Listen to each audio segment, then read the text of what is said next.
In the past, you've heard me refer to economic opportunities. And I think what I actually said was wherever there's an economic inefficiency, there is a opportunity.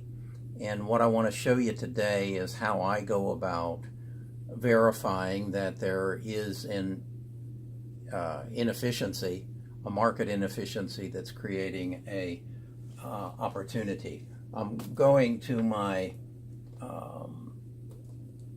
web page for my MLS listings, which here we use Paragon, and I'll go up here to the top, and I'll go over here where it says resources, and I'll open up statistical reporting. In statistical reporting, then I will look at market statistics, and again clicking market statistics, and it gives me a drop down where I can enter dates. I'm going to go over here, and where it says month, I'm going to change that to a year, and then I'm going to say begin in 2017 and start in or end in 2018. Then under class, I'm going to never remember whether it's residential or it's residential, and type of property, I want single family home.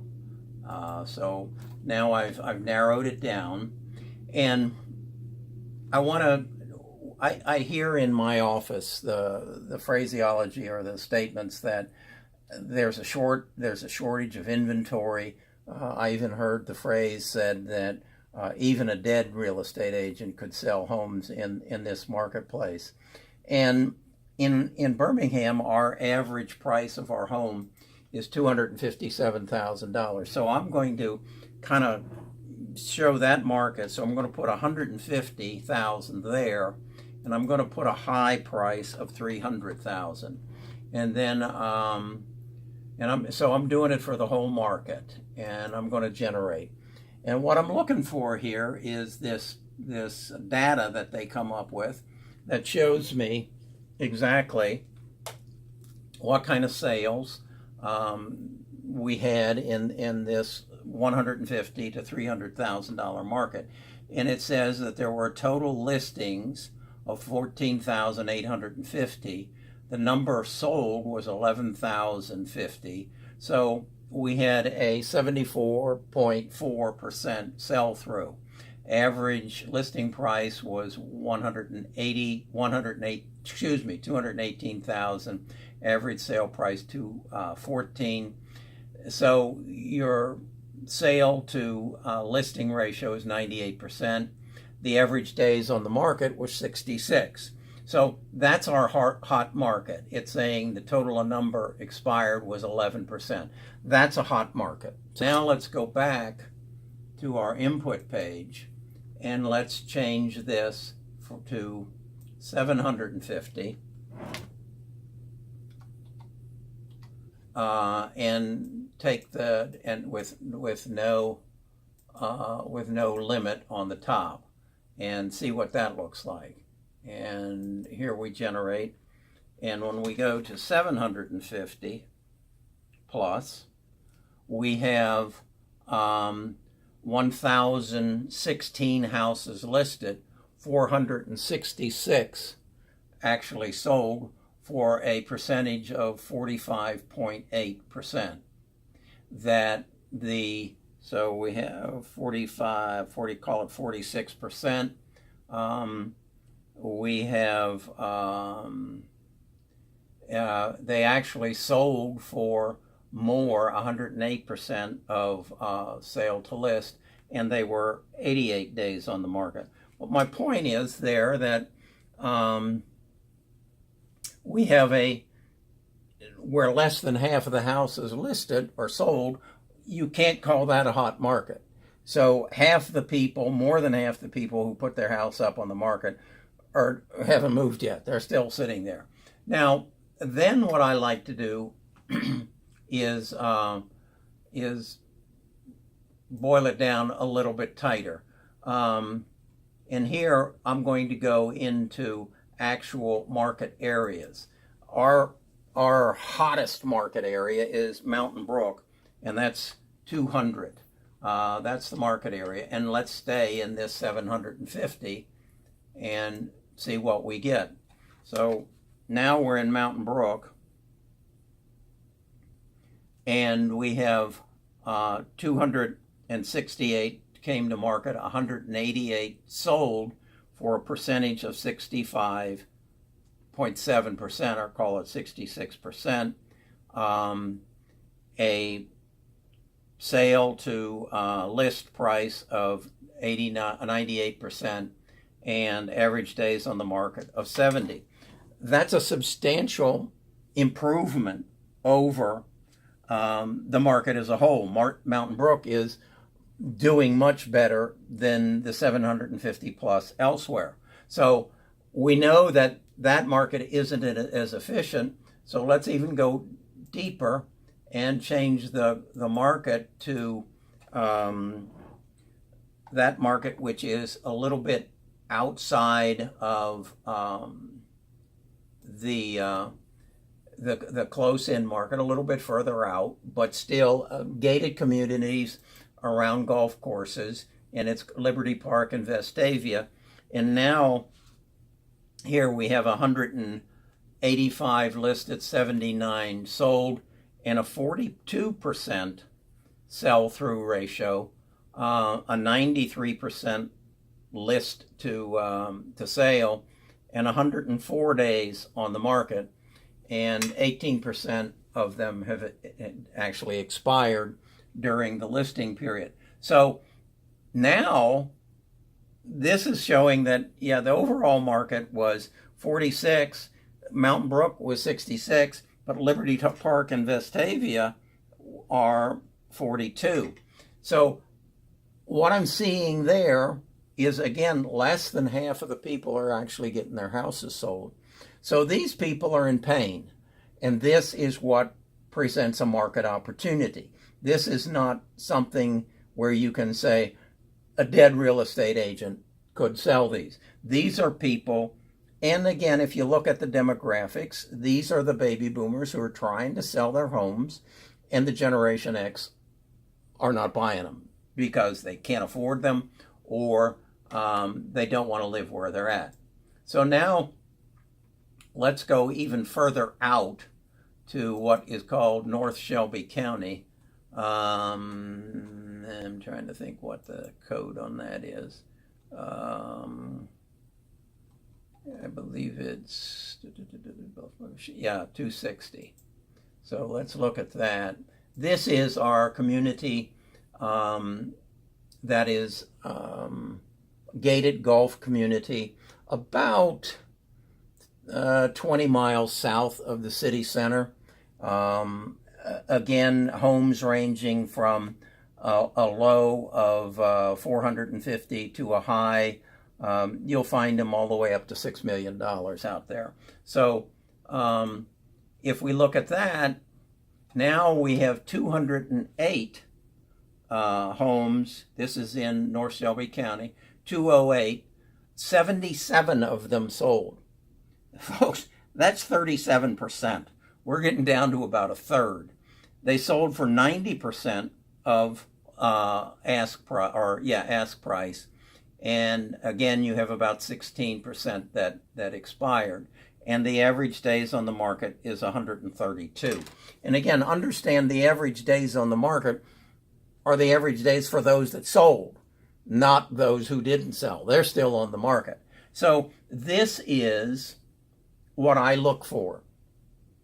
I recognize that in that $150,000 to $300,000, it's not going to take me doing something different in order to capture that market, because those people are getting multiple offers on their homes.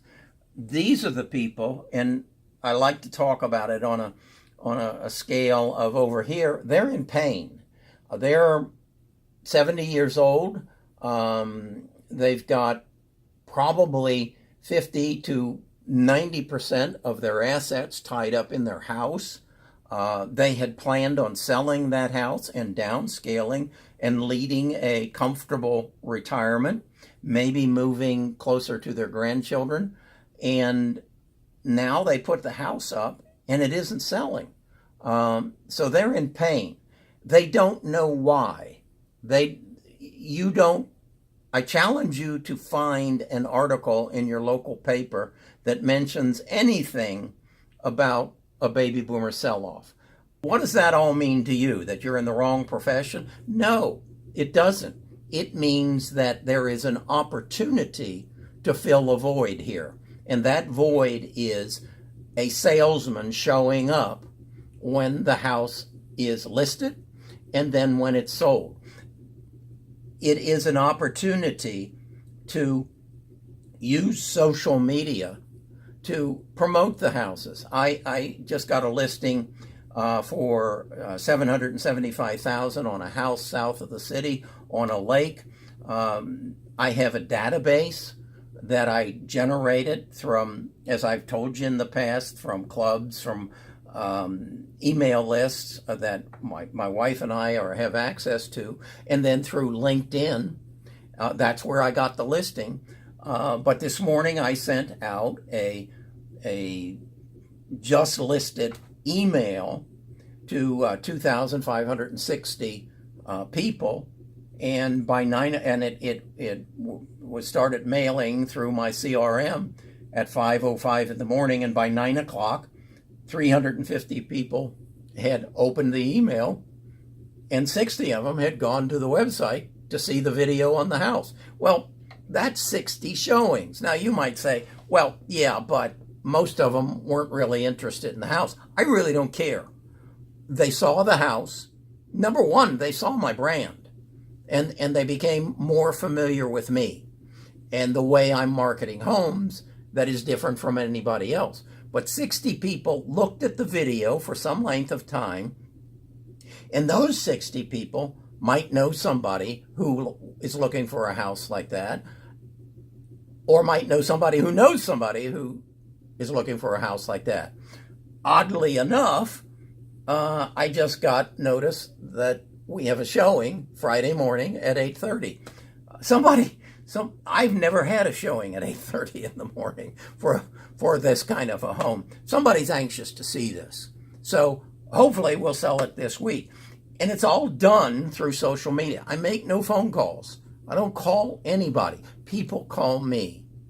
This listing came from LinkedIn. Yesterday, I swear to you, I got a phone call from Charlotte, North Carolina. This is a LinkedIn contact that I made about 2 years ago. He was managing a charitable organization that I was involved in. His wife is a senior marketing director of a major sports franchise in Charlotte, and she has been promoted, and they are moving to Dallas, Texas. Well, he says to me, Kerry, I've been getting these emails from you where you're showing your houses and you're videoing your houses and you're sharing data about how markets are actually doing. And so I took that data and I put it in front of my agent and said, can you give me this kind of information? And his agent said, no, I have no idea where I could get that. He fired her on the spot. He said, can you come to Charlotte? Can you list my house? And can you do this sort of thing for me? And I said, Peter, I can't do that. I'm not licensed in North Carolina, and I'm not going to fly all the way to North Carolina every time you have a showing. He says, can you find me somebody in Charlotte who's doing what you're doing and helping people sell their homes? I said, I don't know of anybody other than me that is doing this, but I'm trying to build a tribe of people. And then when I find one in Charlotte and they convince me they know what they're doing, if you still got your house listed, I'll let you know. 2 hours later, I got a phone call from what used to be our newspaper, which is now al.com, and said, I've seen some of your listings. I get emails from you on a regular basis. I email these people once a week. I get emails from you. And she says, I'm a reporter with AL, and I would like to do a feature on one of your houses. This all came through LinkedIn. It's all about me going in on a daily basis and clicking on people who look like the people I want to do business with and asking them in a message, I'd like to be your real estate agent, source for real estate information in Birmingham. If you'd like that, connect with me. As I've told you before, I get about a 40% click-through rate. These are the people who are now learning that I'm somebody who can give them quality information on real estate in the community.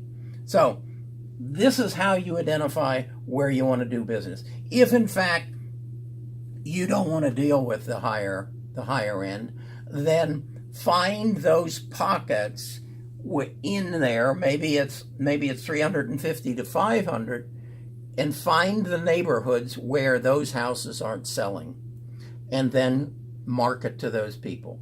Build a database. My database, as I said, is now somewhere in the neighborhood of 2,500. Build your most wanted list. These are people that you're going to spend 50 cents every month mailing them this market information. These are people who you know are interested in selling a house. Well, now who are they? They are the people every morning you wake up and you find expired listings. These are people who have listings on the market for more than 180 days. Now you say to me, I can't cross the sign. You're not crossing the sign. You're not soliciting a listing. You're sending them a letter that is basically saying, I understand that you're trying to sell your house, which means there's an 86% probability that you're going to need to buy a house. I want you to be aware of this house I just listed. In the end of the description of the house, you then share with them, if you've already got an agent and this house appeals to you, get to your agent and ask him to set up a showing through me, and we'll show you the house. If you don't have an agent, contact me directly and we'll show you the house. That's not crossing the sign. You know these people are looking for a house. You have a house you think they're interested in, and so you market to them. This is real estate of the future. It's using social media. It's using the powerful tools that you have from your MLS system to identify and go after and market to the people you want to do business with. Okay, so that's recognizing a market inefficiency that turns into an economic opportunity. Now, what I need you to do is to share this with every real estate agent that you know. If we can get 200,000 agents across the country who recognize where the real estate industry is going and what this screen provides you with, we're going to have a very bright future. So do me a favor, share it with everybody you got. Don't worry about them being in competition with you. There's enough. I can only work in three zip codes in one city. You can't do any more than that either. So share it. Let's build this tribe, and let's make this a lot of fun. Okay, that's all I'm going to say today. Thank you.